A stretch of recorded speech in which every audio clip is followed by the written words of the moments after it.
PCB chairman Zafar Ashraf साहब की चंद दिन पहले एक ऑडियो लीक हुई थी जिसमें वो बाबर आज़म के बारे में, मोहम्मद रिजवान के बारे में कुछ बयानात दे रहे थे कि मोहम्मद रिजवान और बाबर आज़म का एजेंट एक ही है, तो इसीलिए उन्होंने रिजवान को कैप्टन नहीं बनाया। तो पहली बात तो ये है कि मैं तो इस हक़ में ही नहीं हूँ कि ये चेयरमैन ज़फ़र अशरफ साहब किस वजह से क्यों चेयरमैन है। इनको क्रिकेट की अलिफ बे का नहीं पता, इस बंदे को आपने चेयरमैन बना दिया है। मतलब ये क्या है कि पाकिस्तान में सिफारशी सिस्टम है, पर्ची सिस्टम है, जिसको जहाँ मर्जी लगा दो।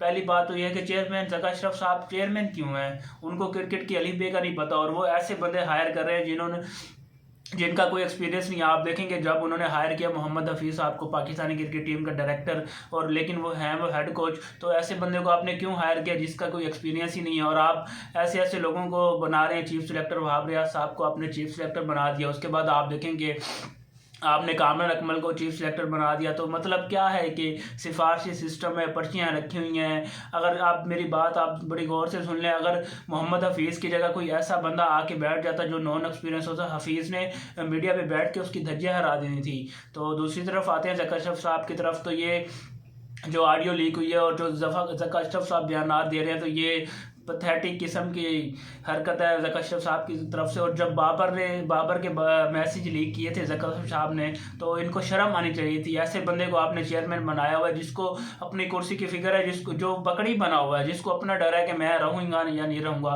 वो बकरी बना हुआ है जिसके अंदर तप्पड़ ही नहीं है। आपने ऐसे बंदे को चेयरमैन बना दिया जिसको अली बे का नहीं पता, उसको नहीं पता कि कौन से बंदों को हायर करना है, क्या टीम रखनी है। वो खुद दूसरों से मशवरे करके टीम बना रहा है, चेयरमैन हायर कर रहा है। उसके बाद आप देखेंगे ज़फ़र अशरफ साहब ने किया क्या है, अपने ओहदे में आके कप्तान बदल दो, इसको बदल दो, ये बदल दो।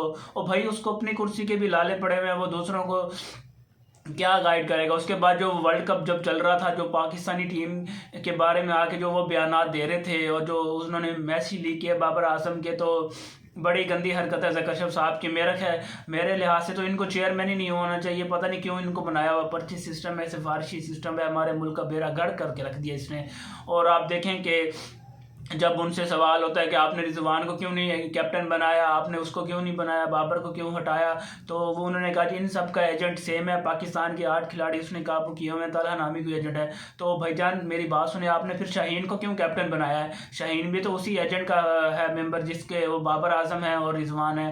तो इस बात का जवाब तो ज़फ़र अशरफ साहब दे सकते हैं। जैसे वो वर्ल्ड कप में आके मीडिया में बता रहे थे कि पाकिस्तानी टीम के साथ नेक शुभकामनाएं हैं, ये है तो वो है, तो अब आके आप इस बात का जवाब देना, मीडिया का सामना करेंगे जो आपकी ऑडियो लीक हुई है।